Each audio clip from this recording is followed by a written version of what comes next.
दोस्तों, धरती के अलग अलग हिस्सों में जीव जंतुओं की कई सारी प्रजातियां पाई जाती हैं और उनमें से कुछ खास प्रजातियां ऐसी भी हैं जो किसी खास ज्योग्राफिकल एरिया में ही पाए जाते हैं। इनमें दुनिया के कई देशों के नाम आते हैं और इन्हीं कंट्रीज के लिस्ट में इंडिया का भी नाम शामिल है, जहां कई ऐसे अनोखे जीव पाए जाते हैं जो सिर्फ इंडिया में ही देखे जा सकते हैं। तो क्या आप इन जानवरों के बारे में जानना चाहेंगे? तो चलिए आज के इस वीडियो में हम कुछ ऐसे ही जानवरों के बारे में बात करेंगे जो सिर्फ इंडिया में ही पाए जाते हैं। Asiatic lion.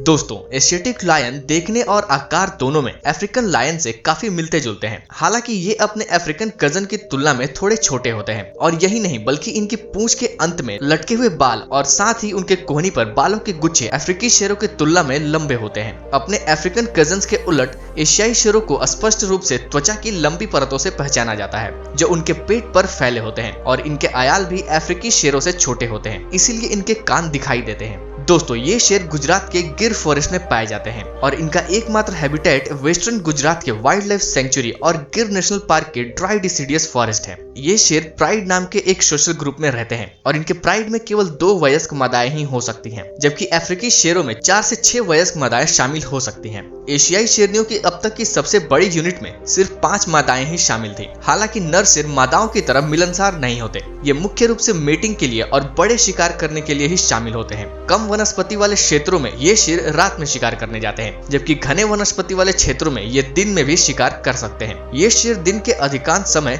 आराम करते हैं और रोजाना तकरीबन 20 घंटे तक सो सकते हैं। दोस्तों, ये शेर पॉलीजेनस होते हैं, जिसका मतलब है कि एक मेल एक से अधिक फीमेल्स के साथ मेटिंग कर सकता है। एशियाई शेरों के लिए कोई मेटिंग का मौसम नहीं होता, वे साल के किसी भी समय मेटिंग कर सकते हैं। इनका जेस्टेशन पीरियड 100 से 119 दिनों तक का होता है और हर जन्म के बीच 18 से 26 महीनों का इंटरवल होता है।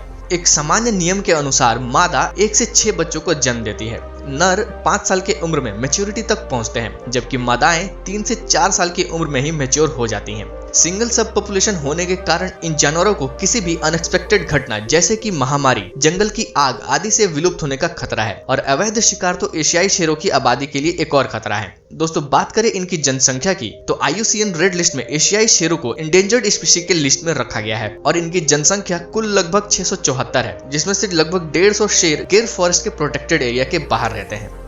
Lion tail macaque. दोस्तों, शानदार लायन टेल मैकैक एक ओल्ड वर्ल्ड मंकी है, जिसका नाम इसकी शेर जैसी लंबी, पतली और गुच्छेदार पूंछ के कारण रखा गया है। ये प्राइमेट दुर्भाग्य से दुनिया भर में सबसे अधिक इंडेंजर्ड मैकैक्स में से एक है। लायन टेल मैकैक्स एक लोकल और विशेष रूप से वेस्टर्न घाट्स का मूल निवासी है। ये अपने माउंटेन रेन फॉरेस्ट की अद्भुत विविधता का जीता जागता प्रमाण है। अपने शर्मीले और एकांत स्वभाव के कारण ये जानवर अपनी सामान्य सीमा के बाहर निकलने की प्रवृत्ति नहीं रखता। ये केवल अपने रेन फॉरेस्ट हैबिटेट के भीतर ही रहते हैं। दोस्तों, इस प्रजाति की प्राकृतिक सीमा भारत के दक्षिणी पश्चिमी भाग में स्थित वेस्टर्न घाट के पर्वत तक ही सीमित है और इनका पसंदीदा निवास स्थान चौड़ी पत्ते वाले पेड़ हैं, जो मॉनसून फॉरेस्ट के साथ साथ एवरग्रीन और सेमी एवरग्रीन फॉरेस्ट में रहते हैं। इन अत्यधिक सामाजिक प्राइमेट्स को 10 से 20 के औसत के साथ 34 की संख्या वाले झुंड बनाने के लिए जाना जाता है। प्रत्येक समूह में एक डोमिनेंट मेल और कभी कभी ये 2 भी हो सकते हैं। ग्रुप का डोमिनेंट मेल ब्रीडिंग को नियंत्रित करता है। इनके परिवार के सदस्य न केवल सामूहिक रूप से यात्रा करते हैं बल्कि साथ साथ सोते भी है। ये मैकैक्स बेहद टेरिटोरियल और कम्युनिकेटिव होते हैं। इस प्रजाति की विशेषताओं में से एक यह है कि नर अपने आवाज की सीमाओं को कॉल के जरिए डिफाइन करता है। विभिन्न समूहों के डोमिनेंट मेल्स जोर से इंसानों की तरह चिल्लाते हैं, जिसके बाद दोनों समूहों में से एक उस एरिया को छोड़ देता है। कुल मिलाकर इनके कम्युनिकेशन सिस्टम में 17 अलग अलग तरह की आवाजें होती हैं। कॉल के साथ साथ लायन टेल मैकैक्स अपने बॉडी लैंग्वेज का भी इस्तेमाल करते हैं, जैसे कि वो एक दूसरे के होठों को सूंघकर उनका स्वागत करते हैं, जबकि दांत दिखाकर जमाई लेना डोमिनेंस या खतरे को दर्शाता है। ऑम्निवोरस जानवरों के रूप में लायन टेल मैकैक्स विभिन्न प्रकार के भोजन करते हैं। हालांकि फल उनके आहार का प्रमुख हिस्सा होते हैं। इसके अलावा ये पत्ते, तने, फूल, कली और फंगस के साथ साथ मांस जैसे कि कीड़े, छिपकली, मेंढक और विभिन्न छोटे छोटे मैमल शामिल हैं।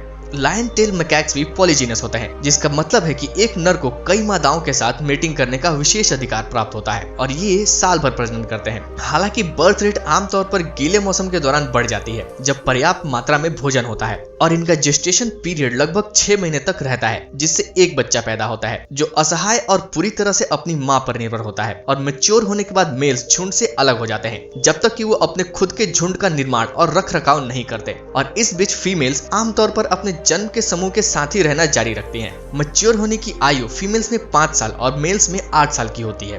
इस प्रजाति के पूरे आबादी के लिए सबसे बड़ा खतरा उनके वर्षावन आवास का विनाश है। असल में लकड़ी, कृषि और विकास के लिए बड़े पैमाने पर वनों की कटाई के परिणाम स्वरूप इन प्राइमेट्स ने अपनी मूल सीमा का 99% तक खो दिया है। इसके अलावा लायन टेल मैकाक्स अक्सर नीलगिरी लंगूरों की तरह दिखने के कारण मारे जाते हैं, जिन्हें आमतौर पर उनके मांस के लिए शिकार किया जाता है, जिसके बारे में ये माना जाता है कि इनमें मेडिसिनल प्रॉपर्टीज होती हैं।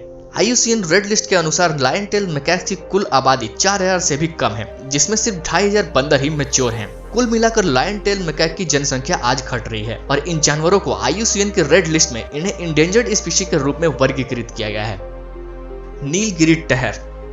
नीलगिरी टहर दक्षिण भारत के पहाड़ों में ऊंचाई पर रहने वाली एक बकरी की प्रजाति है। इनमें मेल्स फीमेल से बड़े होते हैं और मैच्योर होने पर ये गहरे रंग के हो जाते हैं। मेल और फीमेल दोनों के पास घुमावदार सिंग भी होते हैं और एडल्ट मेल्स अपनी पीठ पर एक लाइट ग्रे कलर का एरिया विकसित करते हैं, जिसकी वजह से उन्हें सैडल बैक भी कहा जाता है। नीलगिरी टहर भारत के तमिलनाडु और केरल में स्थित नीलगिरी हिल्स और वेस्टर्न और ईस्टर्न घाट के दक्षिणी भाग के मूल निवासी हैं। ये दक्षिण पश्चिमी घाट के खुले पर्वतीय घास के मैदानों में रहते हैं और ये घास के मैदान निचली ऊंचाई पर घने जंगलों से घिरे होते हैं। दोस्तों, नीलगिरी टहर एक सामाजिक प्राणी है और ये झुंड में रहते हैं, जिसमें तकरीबन 100 से 150 तक बकरियां हो सकती हैं। इन झुंडों को मिक्स भी किया जा सकता है या इसमें केवल मेल्स या केवल एडल्ट फीमेल्स और उनके बच्चे शामिल हो सकते हैं। नीलगिरी टहर सुबह और शाम के बीच सक्रिय रहते हैं। दोपहर के दौरान झुंड आमतौर पर चट्टानों पर आराम करते हैं, जो शिकारियों से बचने के लिए एक कवर के रूप में काम करते हैं। जब झुंड आराम कर रहा होता है तो एक सदस्य शिकारियों को देखने के लिए सतर्क रहता है। नीलगिरी टहर की आई साइट बहुत तेज होती है और ये दूर तक खतरे को भांपने में सक्षम होती हैं और खतरा दिखने पर यह एक अलार्म कॉल देते हैं, जो किसी खर्राटे या सीटी जैसी सुनाई देती है।